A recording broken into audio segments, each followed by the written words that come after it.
Hey everybody, welcome back to the Bitcoin Show. As you know, I'm Bruce Wagner, and we're so glad you joined us. Today we have a major announcement from a new exchange site, not that new, but maybe little heard of, called Bitfloor.com. And they have a major announcement of new technology they're rolling out today. So stay tuned.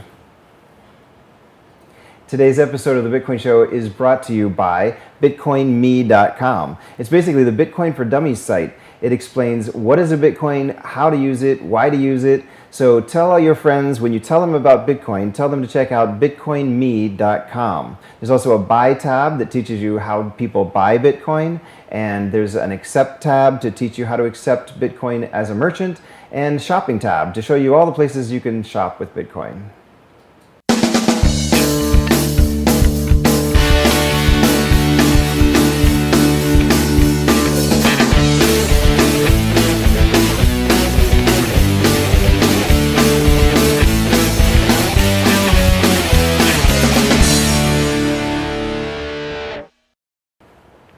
Hey everybody, we're back. So joining me today is Roman Shtylman. Did I say your name right? Shtylman. Yes. Shtylman. Oh, I practiced it and everything. Shtylman. It's Shtylman. Okay, yes. Shtylman. It's not easy to say. It's all right. It's a tongue twister. Yeah. Bitfloor is easier to say. Much easier. Okay, so tell us, Roman. And I know you're my neighbor. I mean, we live like nearby, right here in Midtown Manhattan. So. I've known about Bitfloor kind of since the beginning because we met actually.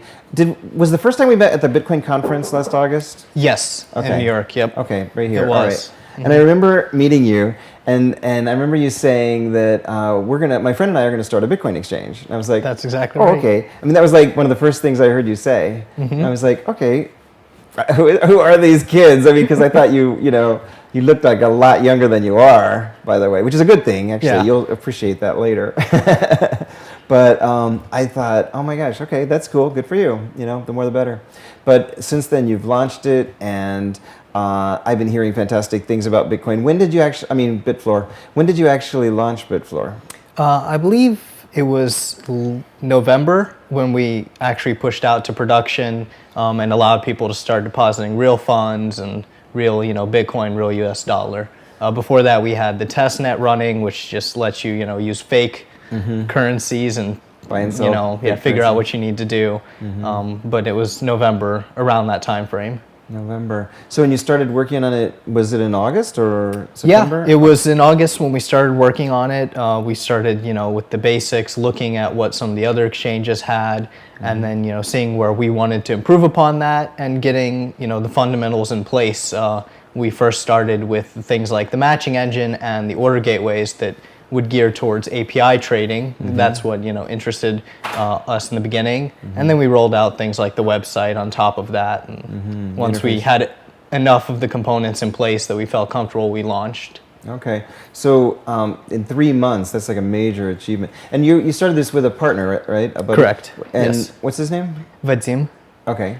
Cool. And so, but now you're pretty much running it kind of on your own? Yes. Okay. Yes. All right, cool. And so, Bitfloor is, it still has low volume. It's not the most well-known exchange out there. But one of the things that brought me back to you, besides having already met you and known you, is I was reading about it, and that you had open sourced the matching engine, and coders were saying that it's like the best one out there. That it's it's really professional because you have. What's your background? Before I started working on Bitfloor, I had worked in automated trading. It was a proprietary trading shop that did high-frequency automated trading. You mean Forex? We did all sorts of things. Oh, okay. Yeah, so it wasn't just Forex, and equities, commodities, anything that you could connect to electronically could be traded. Yeah. So trading shop is a software development shop? Is that what you mean? It's a combination of different things. There are software developers that work on the libraries and the fundamental, kind of system that connects to the exchanges to consume market data, to enter the orders, all those nuances of understanding the specifications. And then it's also comprised of the traders and the quants, that will come up with the algorithms that will work with developers, which can sometimes be the traders and quants themselves, to actually implement their ideas and then trade on the markets, hopefully with the goal to make money. Do you mind if I ask how old you are? I'm 25. I guess you don't mind because it's too late. I already asked. Yeah. 25. Okay, so you just talk completely over my head. I have no idea. I'm like more than twice your age, but like you young guys are blowing my mind with your experience. And how do you get so much experience in that field when you're only 25? I wouldn't say that I have that much experience, but it's one of those things where, it can seem like a walled garden if you're looking at it from the outside, but once you kind of work in it a little bit, you kind of understand like where the strings are being pulled and what some of the technologies are being used. Obviously, as with anything, you become kind of more familiarized with the space that you're working in. And so then it, will seem like you know a lot, but there's still always a lot to learn. It helps if you're very bright to begin with, and then you suppose that immerse helps. yourself in it. Yeah, I suppose, right? So, all right. So coming from this trading shop background, then you had this coding experience. Were you actually coding there, or working on other people's code, or?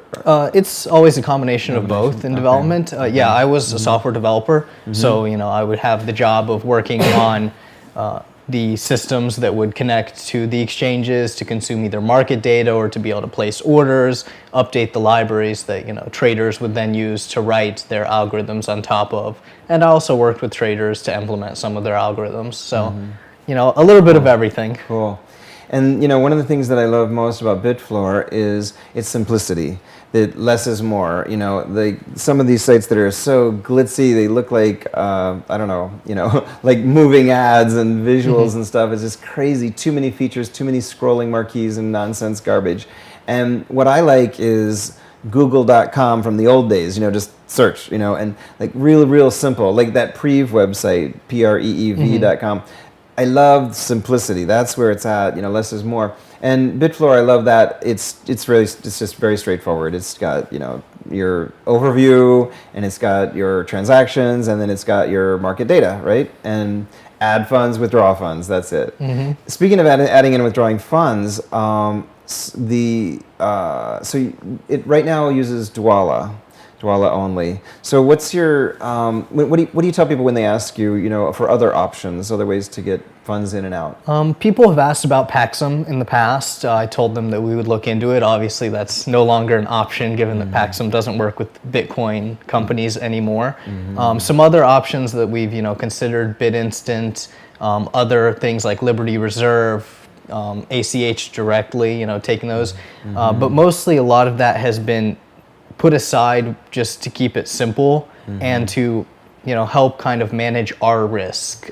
With dealing with US dollars, obviously you have the risk of chargebacks and just the whole anti-money laundering regulations you have to follow.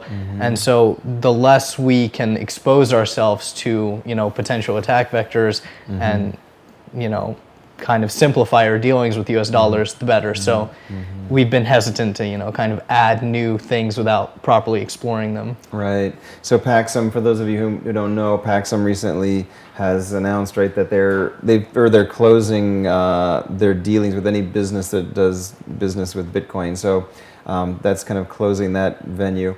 Hopefully that doesn't happen with Dwolla, because Bitcoin, I think, is a huge percentage of Dwolla's overall transactions. Yes. And then the other on BitInstant and ACH, like direct ACH, I can see that being a huge problem, because that's just chargebacks. You may as well just take checks, or even worse, credit cards or PayPal that can be reversed 6 months later. You can just charge it back months after the fact.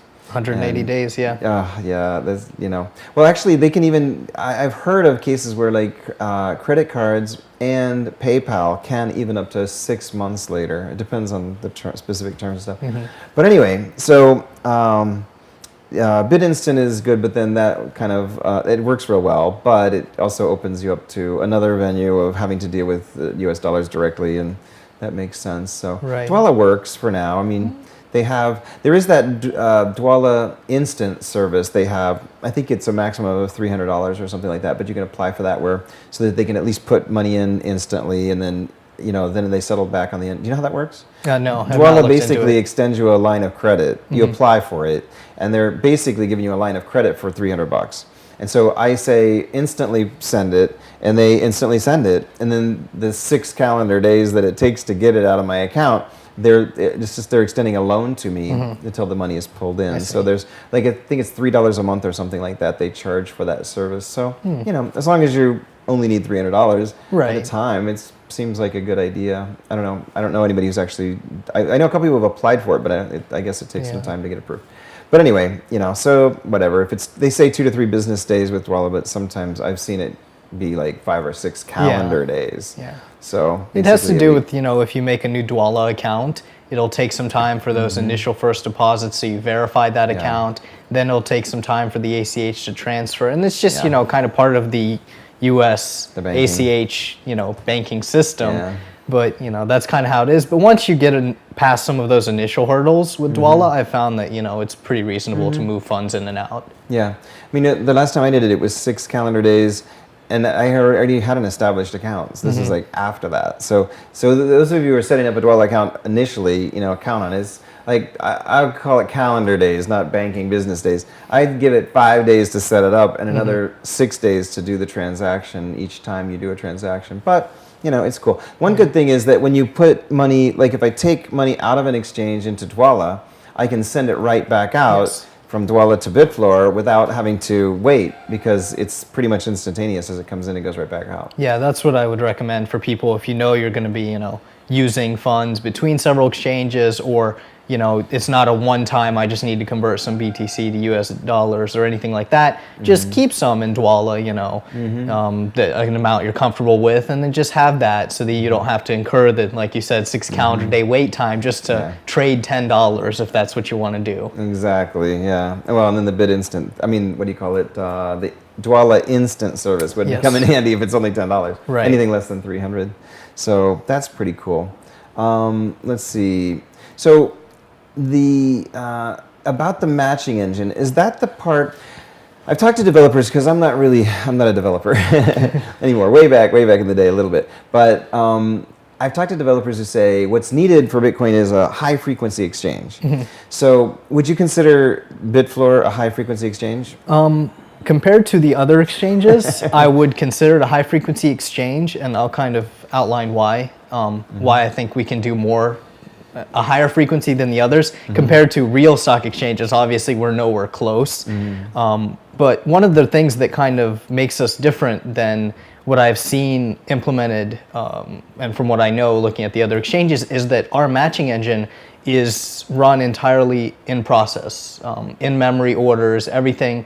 It doesn't have to hit a database to look up orders. So a common thing I've seen with some of the other exchanges, I can't speak for all of them, just a few, is that when you send an order to their, let's say their order gateway that receives your order, they will put that order into a database of orders, which makes sense. And what will happen then is they have another process, maybe it's the same process, that will look at that database periodically, or be told that, hey, there's a new order, and then it'll see what orders it can match. It'll pull orders from that database, see what else it can match.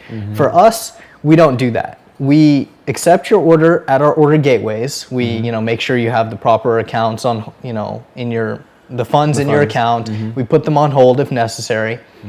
And then we will send that to the matching engine, which has all the other orders in memory, and it will be able to very quickly perform the match, or reject your order or anything like that, and it will send that information out to the rest of our system, which can then relay it to you or write it to a database on its own time. So all of that happens kind of with these independent components that can allow us to scale in different ways. That's what makes our matching engine a little different than some of the others potentially. So because it's componentized, would you say, like modular, so the matching engine is its own function, it's separate, and then so that, in other words, in other implementations, like all of it has to happen in one process, and by separating it, the writing to the database and sending it to you and all that can happen later, so that the real high speed part of it happens separately? You could summarize it how I'd like say that. it? It doesn't, for other implementations, it doesn't have to happen in one process because they are writing to a database and then pulling from the database. They could have separate processes. They could have a matching engine that kind of also acts partially in memory, reading from a database. But since we already have checked your order on the incoming gateways, we can, send it to the matching engine, and the matching engine doesn't hit databases. It doesn't do any complex logic. It assumes the orders it's getting have already been vetted and are okay to be executed against. So they'll be tagged with your user identification, they'll be tagged with the amounts and everything. And then if they can be executed, they will. If not, they'll go on the order book. That type of system also allows us to scale out the front-end gateways a little better. So instead of having just one entry point for users to enter in orders, we can have different ones that can all talk to the same matching engine because they all have a common way to communicate. So as the demand grows, you can scale that out and Correct. larger and larger. Yes. Can the matching engine be scaled that way, or is it a single point that? The matching engine, as we currently have it, is a single process for each type of product. Since Bitfloor only deals with BTC USD, there is one matching engine. If there were multiple currencies or different products, there could be a matching engine for each one, so as not to slow down the other matching engines. Right. So again, we would not be using a shared database for all the matching engines. We could, have one matching engine, either potentially fail and not affect the others, or just work completely independently. With the database setup, you could also scale it out differently. You could have different databases for different products, but it's it's manageable, just not quite the same. Is there a standard way to measure the speed of processing ability of transactions with exchange software? Orders per second that you're able to process would be the biggest thing, just how many orders clients can kind of input and how many the matching engine can crunch, things like that. Something we do at Bitfloor that I don't believe I've seen at any of the other exchanges is that we send you back timing information. So when you get your order status or order confirmations, they have the timestamps from when the exchange, specifically the matching engine, saw your order. So you can begin to get information about your latencies. Maybe generally you have very low latencies, you're able to get orders in and get the responses quickly, but then every once in a while it spikes or something bad happens. And to, again, high frequency trading and to automated trading, this is very important to understand when these things can happen and kind of be able to manage that. Because the execution speed matters. Right. To, just a day trader or someone that just wants to exchange their Bitcoins because they heard about the cool new thing, it doesn't matter. But to someone running a bot, it definitely matters. So we provide that type of timing information. So have you done any benchmarks? Is that something that's done, like to benchmark the maximum? Like It is absolutely something that's done. I have not benchmarked against some of the other exchanges. We have a rough idea of how many requests per second like our matching engine could handle in like bulk. Yeah. We don't know exactly how many it could handle like at peak or in one spike, things like that. But we have a ballpark of around 2,500 to 3,000 probably requests per second on the back-end matching engine. Could maybe do more with a little optimization, but that hasn't been a problem yet. So. Okay, so now what happens if it exceeds that? What if you got 10 times as many at the same? It depends. There are different things in the pipeline that could fail, as with any exchange. Obviously, what's nice about our setup, again, different from some of the others, is our website, our matching engine, our order gateways are all very independent processes. So if our website goes down, this does not mean that trading operations stops. The order gateways can still continue to operate as we look into maybe a website issue. Likewise, if an order gateway goes down, we can have backup order gateways and the website doesn't go down. So all of these things help kind of mitigate that. So to answer the question about what happens if you get flooded, it really depends how seriously you're flooded, and to some degree you'll start to drop orders, maybe you'll start to reject orders. To another degree you can have a queue, a backlog of orders. We haven't been flooded, but one thing to consider if you do get flooded is that I believe orders should be tagged with time to execute, so that if let's say, you sent an order and for some reason the exchange is backlogged and it's been so many seconds or something like that, you should be able to not have that order execute. Yeah. I don't think other exchanges do this. We currently don't provide that feature either. But with our system, it would be easy to implement. And that would allow you to kind of mitigate the risk of a backlog so that if the exchange is experiencing problems, you don't have to be executing orders in a delay. And the reason that's a problem is because if you're executing orders delayed, you may not know where the market is trading. Right. And so you may not be getting the right best executions deal. you want, the right deal, things like that. So it's important to always know where the market is when you're trading. Is that the matching engine that would actually? I mean, like, can it keep a queue of and say once I'm like at 90% of capacity, just automatically start rejecting orders? The matching engine could definitely do this. Various things could do it, but the matching engine would be kind of the last step of the puzzle. Like I said, if the matching engine accepts your order, that means the order has been put into the matching engine, stored into its state, and we will honor that order until you cancel it. So if the matching engine has confirmed that it has received your order, that it means it has written it, to disk, recorded that it got the order so that we can recover in case of disaster, and your order will be honored. And we have all of this logged so that if there are discrepancies, we can look at it. Yeah. Wow. Okay. Have you ever had to do that? We have not, no. The systems, knock on wood, have been really good for being just, made by two people and run on their own. Yeah. Again, we haven't experienced high volume, so part of that is not having experienced the really high volume that like Mt. Gox does. But I still feel confident that it would hold up to good volume. I'll have to put it to the test. And Yeah, see. for sure. Okay, so now tell us the big announcement that is happening today. Now that we've got all that basic knowledge out of the way. So going back to what lets us scale and something that makes the way our system design interesting is I can drop different types of gateways in front of the matching engine. So historically, we have had a HTTP REST gateway, which is similar to other exchanges. They provide a kind of a single endpoint where you just send the order, and you can query for order details, you can query for your account information, but really you just kind of send the order and then you can figure out if you have fills later. And this is all right for the getting the exchanges going. To write a simple trading bot, you can do this. It's very simple, but something that has been lacking has been a gateway that allows you to connect and get your fills streaming in real time. So this is, you send an order and let's say, it's able to execute immediately. You want to know that you got the fills and you got the execution right away or when they happened. Right. And that has been lacking at the exchanges. So what I've done at Bitfloor is developed a FIX gateway.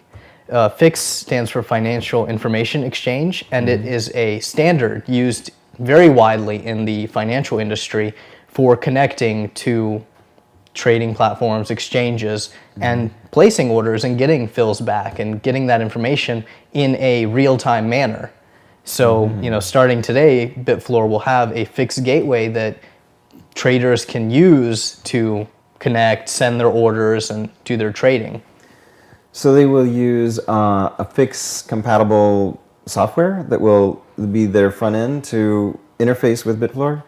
Is that how that would work? So FIX allows, the great thing about choosing FIX is because it is a standard, there are many, many off-the-shelf solutions that a trader can use. Many trading shops, like proprietary trading, like where I worked, any banks, things like that, will have in-house knowledge of how to connect to FIX endpoints. Several exchanges provide FIX gateways. There are free libraries, there are paid libraries, lots of different tools that you can use, GUI tools, non-GUI tools, that traders can use to connect to a FIX gateway however they see fit.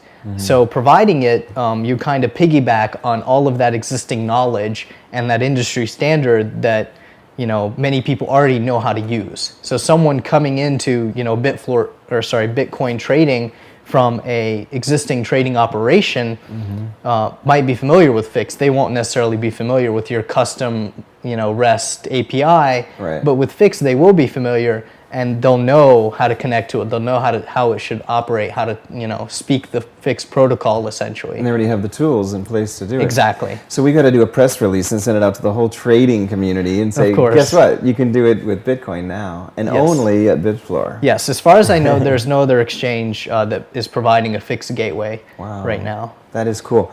Now, one thing just to clarify, for like a lot of people in our audience are obviously they're not experts in this, and including me. And so when you talk about real time, like you the user puts in an order and then getting real time fills the data coming back.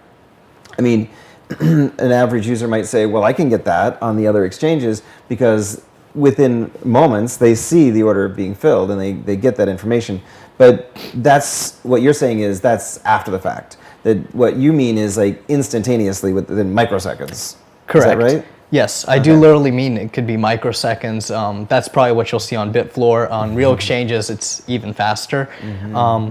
But the difference is that when they enter an order and there's fills, what they have to do is they have to query for order details again to see if there are fills, which means they have to perform another request, has to go through any validation the order gateways have to do, things that their order gateways have to do as well as ours, and then they get that information back. And those for gearing towards high frequency trading again, those delays, those seconds even or half a second could matter between placing the next order or not. So with a fixed gateway, it's connection based. With REST, every new order, every new request is kind of its own connection. It stands alone, independent of all the others. With Fix, you connect to the gateway and you maintain your connection for the lifetime of the session. And you can, send orders, you can get the fills immediately and act upon those fills. Let's say you got a fill for an order, that was only partially, you can cancel it, you can place new orders. You can do these things much quicker now than you could with the REST gateway. Another interesting thing the Fix gateway allows you to do is send in orders kind of like in a streaming fashion. Let's say you want to send several orders really quickly back to back, you can do that. You can also send the cancels quicker than you can with the normal, REST endpoint. Because you have a connection. Yes. That sounds like, is it resource intensive on the Bitfloor's side of it? It's not really more resource intensive than the existing order gateway that we have for the REST. Really? It is a little more resource intensive in that we have to maintain state for the connections, and we have to keep track. We have to make sure you're connected. Another interesting thing we have at our Fix gateway, this is pretty common to see at others, is cancel on disconnect. So if for some reason, so let's say you've connected, you've placed 10 orders, and for some reason your connection is broken, you lost internet or something, this can be potentially, a dangerous situation because you're trading, trying to, essentially trade on the market. Yeah. So what will happen is our Fix gateway will automatically cancel those orders for you. Everything. As soon as you lose connection, it cancels Correct. everything. It will cancel only the orders you've placed through the Fix gateway. If you continue to place through the REST gateway, those orders it doesn't know about, obviously. Right. But everything you've placed through the Fix gateway, as soon as you disconnect, it will cancel for you.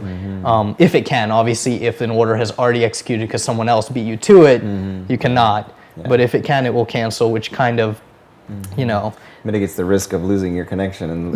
Exactly. And this is important because people who are, so let me make sure I understand too that so these this Fix protocol is something that all kinds of super sophisticated trading software is designed for, right? Am I right? And they have these fancy interfaces and data analysis of what's being filled in real time, and are there bots that are built on that too? Yes. Okay. I mean, where I used to work, we would connect to many Fix gateways. There are many, other proprietary trading shops.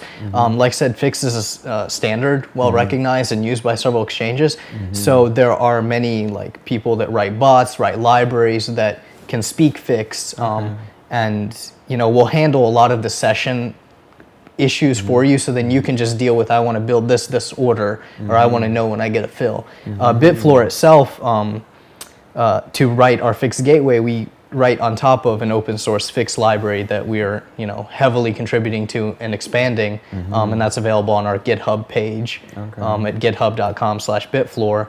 And others are welcome to use that to write trading bots to connect to a Fix session and to not have to worry about some of the intricacies of the Fix protocol and just do what they want to do, which is the trading. Yeah. Yeah. It sounds like one of the results of this, am I right, that one of the results of this is going to be a lot more arbitrage. If it doesn't take that many bots, that many traders to keep to do arbitrage between the other exchanges. So it sounds like the price on Bitfloor is going to much more closely reflect the price everywhere else because of this. Would that be? It could be. I think one of the biggest challenges to doing Bitcoin arbitrage currently has been moving the fiat currencies like US dollars or pounds between the exchanges, and that's why you can see what looks like really good arb opportunities, but not everyone is taking advantage of them because it just is kind of painful to move the other currency between them. But Dwolla works for that, doesn't it? Like does it still take a day or? I don't know. Dwolla, I think if you move into Dwolla and then back the other exchange, it's minutes. But again, sometimes the arb can close up. I've been pretty happy with the spread on Bitfloor. Sometimes it's been as close as 1 cent, which is our minimum allowed spread. We have a minimum tick increment of 1 cent. And sometimes, it opens up to 10 cents depending on where the market is at. But even for low volume, I've been pretty happy with what the people trading on Bitfloor have been doing. Yeah, that's good. And I like if I'm interpreting it properly, you tell me, because when I look at the market data and you can see the the spread, right? And when I hover the mouse over the ask price, I can drag it up that line, and it tells me the total liquidity or something. To me, it looks like if I'm going to spend $200, this is the price I'm going to get. Is that right? Like I would have to spend $200 to get this price. Are you talking about the charts or on the home page? The charts. Yeah, the charts, I believe, the chart will show you summed amount. So it will take into account how the size at that level, and then the price of that level, and then if you wanted to essentially consume that level, you could pay that amount. Would be great. Yeah, that's so important. To me, it's so basic. Like when I have a friend, and they're like, well, it's different if you're buying $1 or $200 or $1,000. You're going to pay a much different price. Yes. And so just to be able to hover the mouse up until I get to $500 and say, okay, at $500, this is going to be. Would that be your average price, or would that be the high price? I guess on the chart. If you're looking at the chart, I don't remember the nuances of the chart, but it would depend on how much is before you. Yeah. It would probably be the high price. Yeah, You'd I believe have to go it would up to that price Yeah. at that dollar amount. Yeah. See, what I want is really simple. We'll talk about it later. Maybe Sure.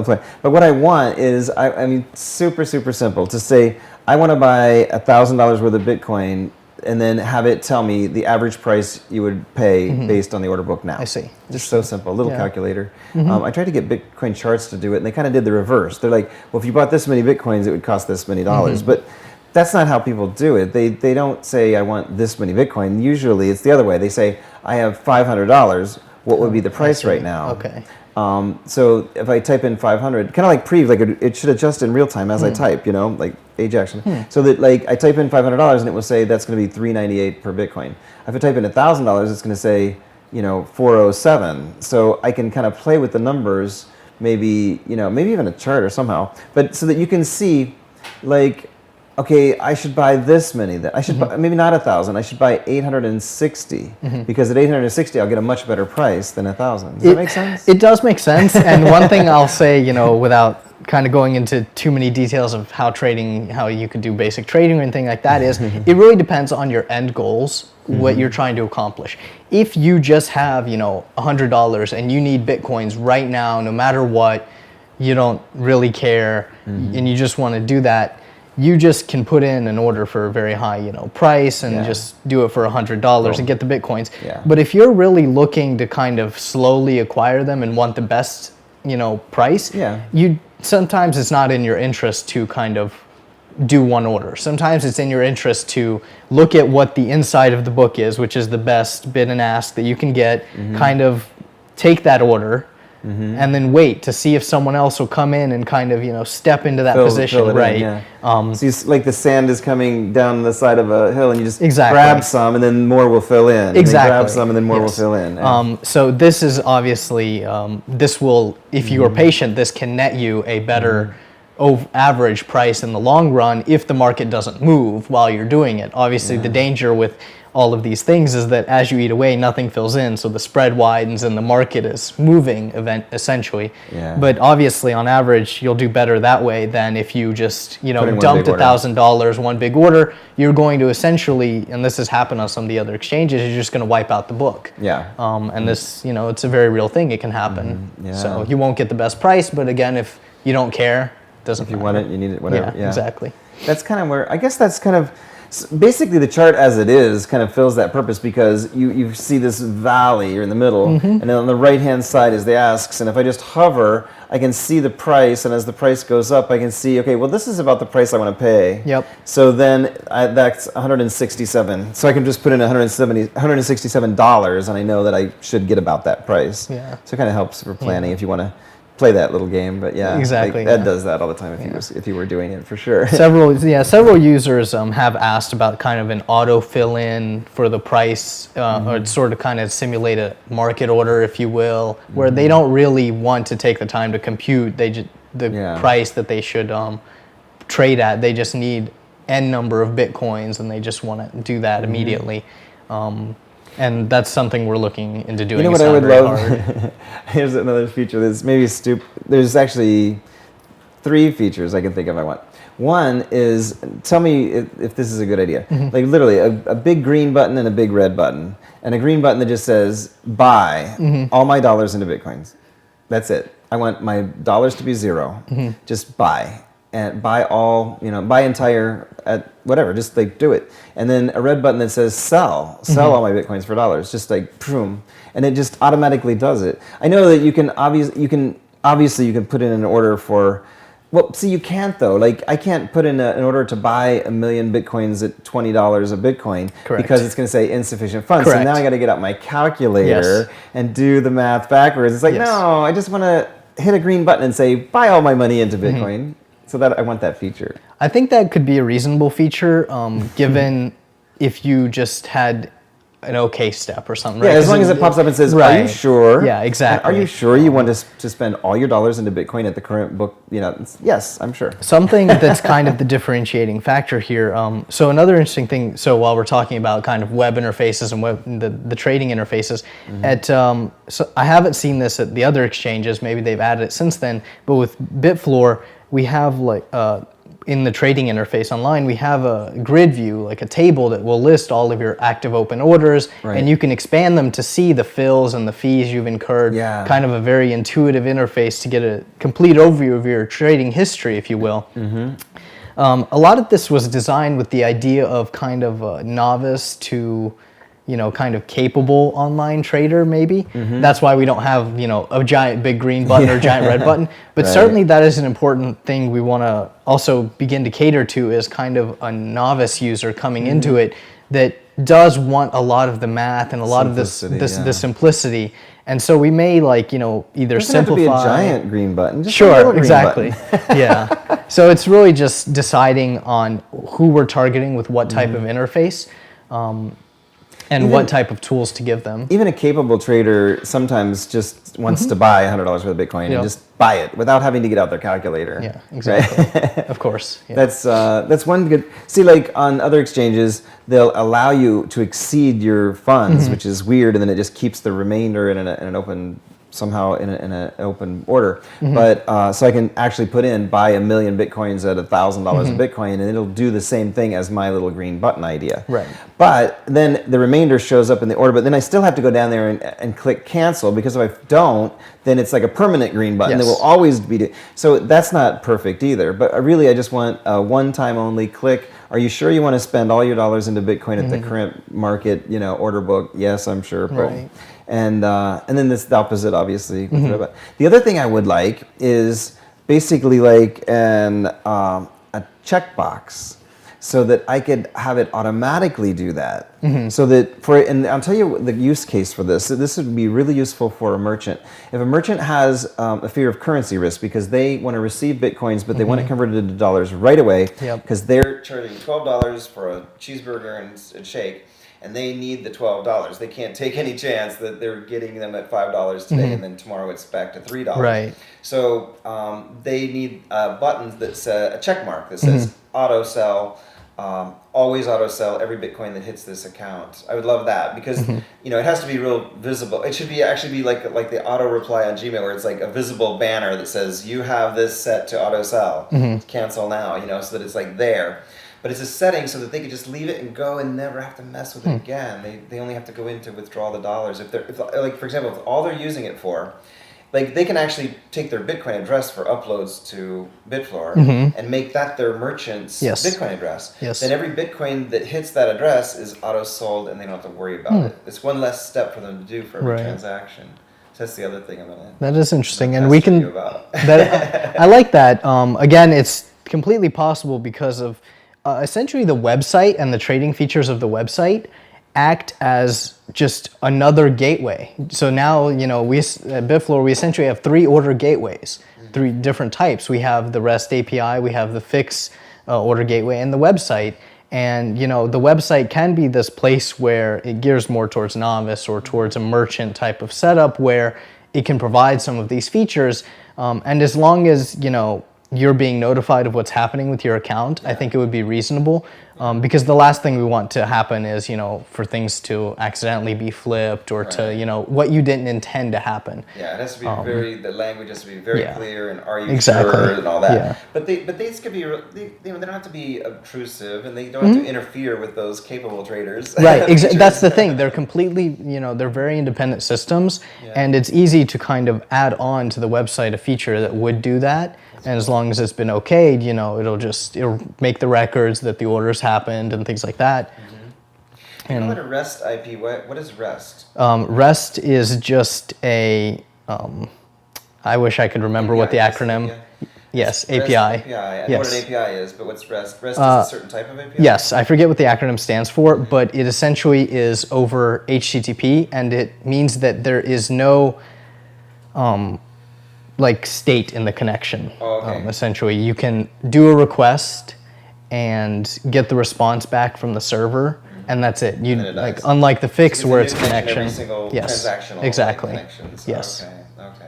It's like at rest in between. Sure, you could think of it like that. Yes. Okay. Yeah, and this is what's very common with all the other Bitcoin exchanges. Okay. Yep.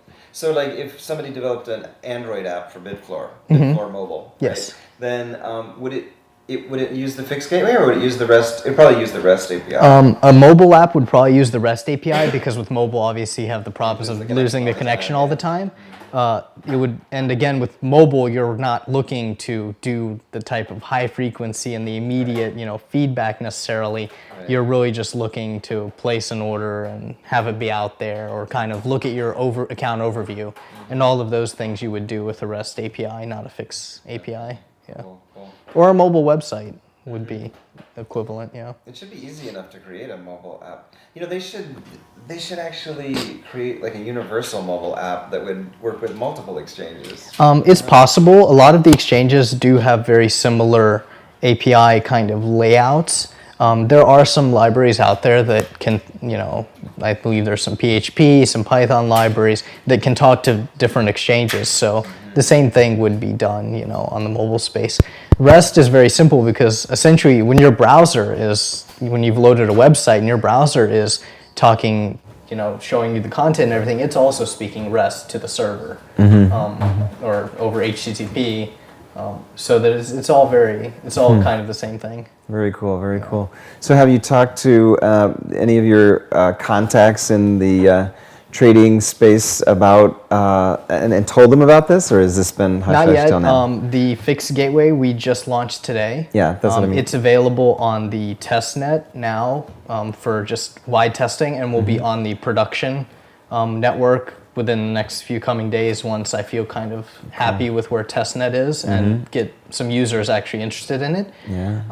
And then I guess I can, the goal is to spread the word and let some people in the industry maybe know that this is a possibility and that there is an exchange out there with Fix connectivity. You're letting them know right now. Exactly. They're watching. Yeah. So they'll be checking it out by the time they're watching this. By the time they're watching this, it'll probably be... Yes. Yeah, it's definitely running on testnet, and this is where...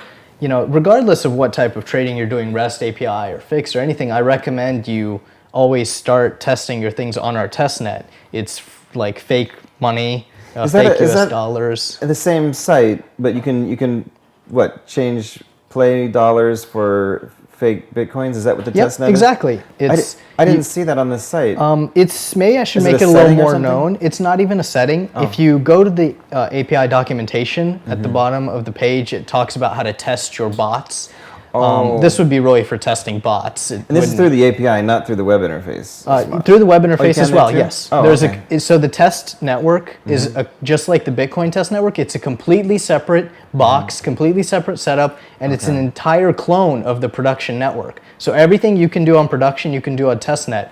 The testnet API is just testnet.bitfloor.com. Okay. We'll get you to the testnet web, web interfaces, and to see how many fake dollars you have.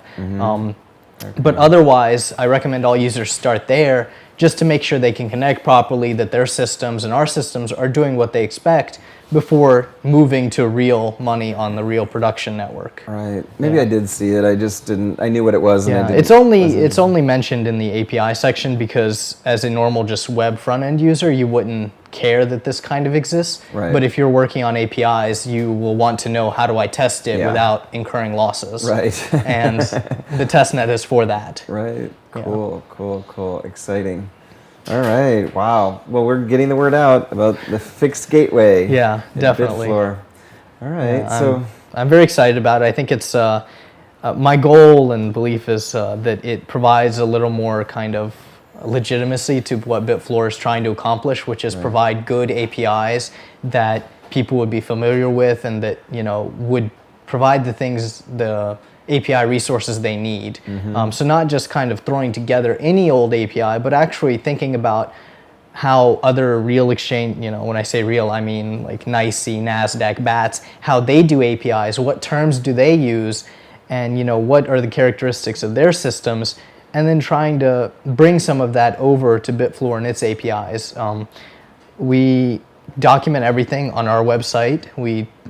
I try and be very thorough with the documentation and what each API call does.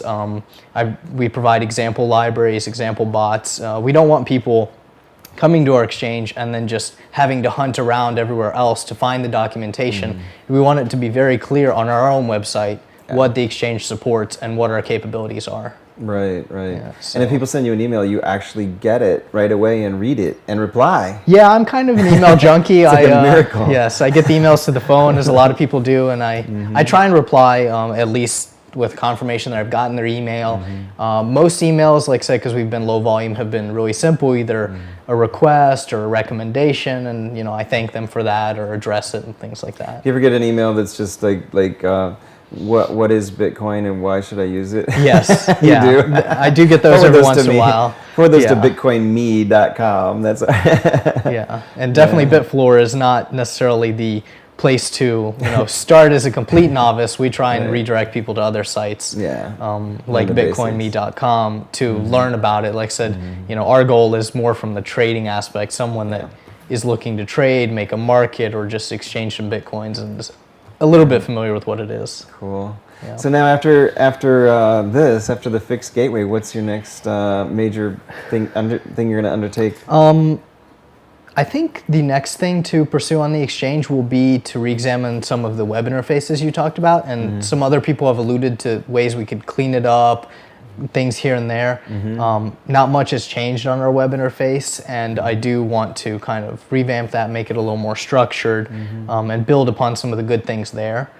So that would be the next big thing, but just, promoting it. Simplicity, though. Don't make it glitzy. Yes, exactly. We do want to keep it very simple. The whole experience should be very straightforward. Another thing that I'll, is as volume begins to grow, I'll probably add things like daily or weekly trading reports for people that want them. This is, more important maybe for people running automated traders, just to double check that things are kind of where they expect, or to download their order history in kind of a reasonable manner, which you can already do. We have a download your history link, but kind of make some of that more well known so that as people begin to do some trading, they can get these aggregates, how much in fees have they, done. Yeah. That's another interesting thing that we did first out of all the other Bitcoin exchanges is we differentiate between a liquidity provider and a liquidity taker. Oh, yeah, that's and right. we provide a rebate for the liquidity provider. So We didn't mention that. Yeah. So let me see if I get it right. So the the liquidity provider is the one who puts in an order that is not filled right now. They're putting in a standing order, as I would call it. Correct. And they are going, okay, and then that's the liquidity provider. The one who takes that order and matches it is the liquidity taker. Yes. And the taker pays 0.3. Is that right? I believe it's 0.3 or 0.4. I think it's 0.4. 0.4. I remember the 3 because it's the difference. So 0.4, they pay 0.4. Yes. And then the other one actually doesn't get charged. They get paid 0.1. Correct. So the net revenue, I guess, is 0.3. Yes. But you're charging one side 0.4. Yes. And you're paying the other side 0.1. Yes. Which is great. So you can actually do all your trading just by simply putting in standing orders, and you don't pay any trading fees. Yeah. You get paid to trade. Yes. Again, that's, it's geared towards it. There's different reasons for doing it. One of them is obviously if you don't care about what exact price you're executing or you don't need the Bitcoins now, Right. We encourage you to just fill out the order book a little. And part of that is an incentive. The rebate acts as an incentive to kind of show your hand, if you will, because now you're saying, I'm willing to pay this price for this amount of coins or whatnot. And, that's giving other people more information to act with accordingly. So for that, you get an incentive if your order is executed. And a fuller order book just gives you a much clearer picture of what's available, exactly. what's there. Yeah. Otherwise, if the order book's empty, it doesn't facilitate trading. Yeah. Yeah, that makes a lot of sense. Exactly. Makes a lot of sense. Cool. Well, thanks. We've got to do this again for sure. When next major update. Yeah, exactly. The next major thing, maybe the web interface, right? Yeah, for sure. I'll help you. I can be the dummy. So it's for The dummies. tester, Yeah, yes. the dummy, the usability, user testing. So cool. Thanks so much, Roman, for joining me. Thank you. All right. And thanks you guys for joining us. And we'll see you next time on the Bitcoin Show. Take care.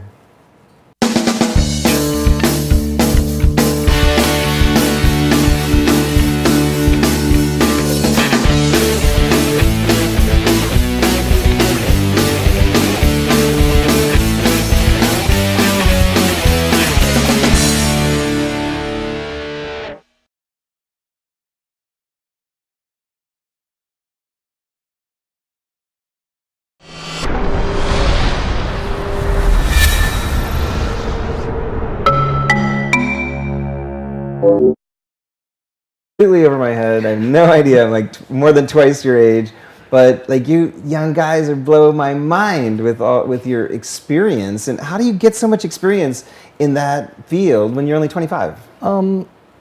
I wouldn't say that I have that much experience, but it's one of those things where, it can seem like a walled garden if you're looking at it from the outside. But once you kind of work in it a little bit, you kind of understand like where the strings are being pulled and what some of the technologies are being used.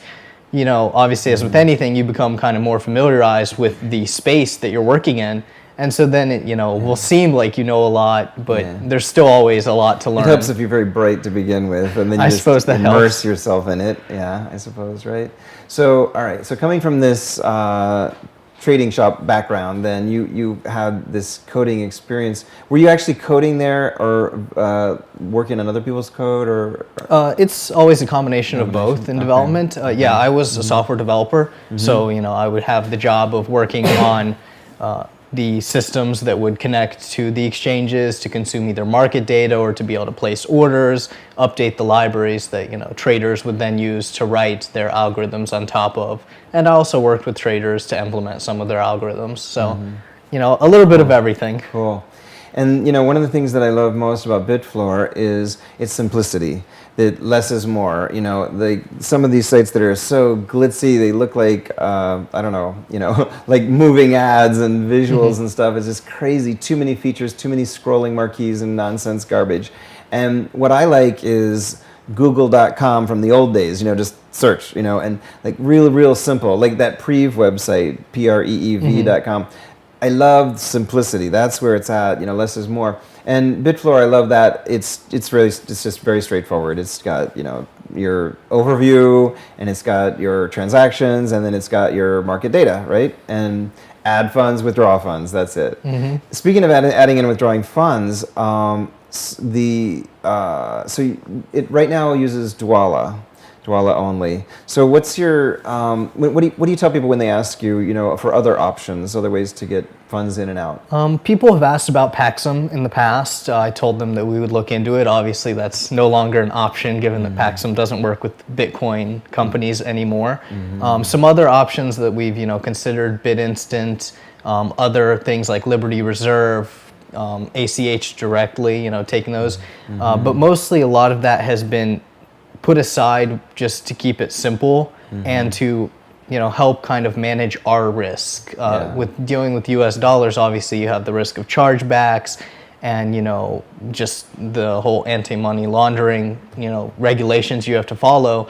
And so the less we can expose ourselves to potential attack vectors and kind of simplify our dealings with US dollars, the better. So we've been hesitant to, kind of add new things without properly exploring them. Right. So Paxum, for those of you who don't know, Paxum recently has announced, right, that they're closing their dealings with any business that does business with Bitcoin. So that's kind of closing that venue.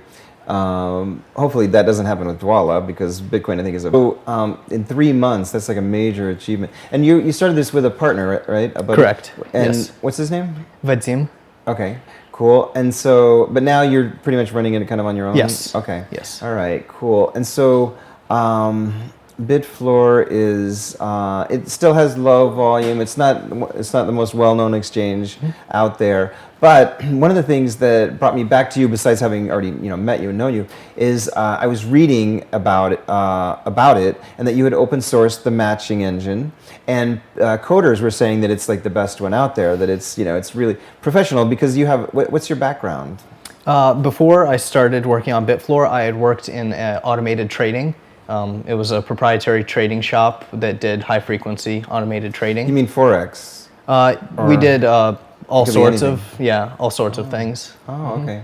Yeah, so it wasn't just Forex, and equities, commodities, anything that you could connect to electronically could be traded. Yeah. So trading shop is a software development shop? Is that what you mean? It's a combination of different things. There are software developers that work on the libraries and the fundamental, kind of system that connects to the exchanges to consume market data, to enter the orders, all those nuances of understanding the specifications.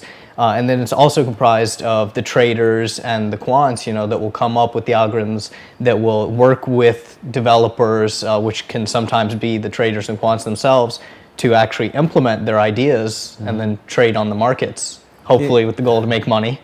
Do you mind if I ask how old you are? I'm 25. I guess you don't mind because it's too late. I already asked. Yeah. 25. Okay, so you just talk completely.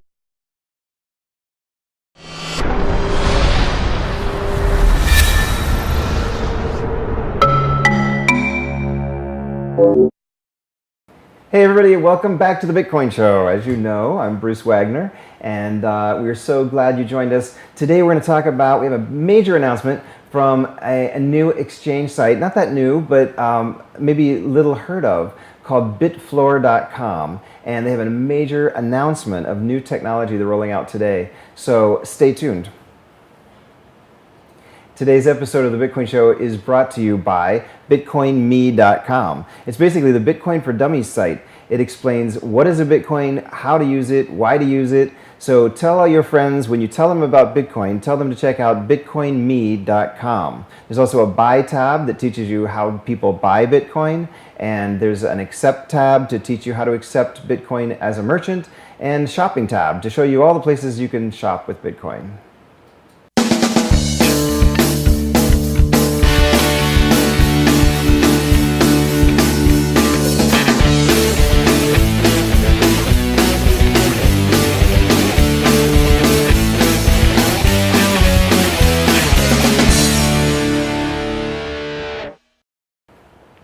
Hey everybody, we're back. So joining me today is Roman Shtylman. Did I say your name right? Shtylman. Yes. Shtylman. Oh, I practiced it and everything. Shtylman. It's Shtylman. Shtylman. Okay, Yes, Shtylman. it's not easy to say. It's all right. It's a tongue twister. Yeah. Bitfloor is easier to say. Much easier. Okay, so tell us, Roman. And I know you're my neighbor. I mean, we live like nearby, right here in Right. Midtown Manhattan. So I've known about Bitfloor kind of since the beginning because we met actually. Was the first time we met at the Bitcoin conference last August? Yes, Okay. in New York. Yep. Okay, right here. It was. All right. And I remember meeting you, and I remember you saying that my friend and I are gonna start a Bitcoin exchange. And I was like, That's exactly oh, right. okay. I mean, that was like one of the first things I heard you say. And I was like, okay, who are these kids? I mean, because I thought you looked like a lot younger than you are, by the way, which is a good thing. Actually, Yeah. you'll appreciate that later. But I thought, oh my gosh, okay, that's cool. Good for you. The more the better. But since then, you've launched it, and I've been hearing fantastic things about Bitcoin. Bitfloor. When did you actually launch Bitfloor? I believe it was November when we actually pushed out to production and allowed people to start depositing real funds and real, Bitcoin, real US dollar. Before that, we had the test net running, which just lets you, use fake currencies and Buy and sell fake figure out currency. what you need to do. But it was November, around that time frame. November. So when you started working on it, was it in August or September? Yeah, it was in August when we started working on it. We started, with the basics, looking at what some of the other exchanges had, and then, seeing where we wanted to improve upon that and getting, the fundamentals in place. We first started with things like the matching engine and the order gateways that would gear towards API trading. That's what interested us in the beginning, and then we rolled out things like the website on top of that. And once we had enough of the components in place that we felt comfortable, we launched. Okay. So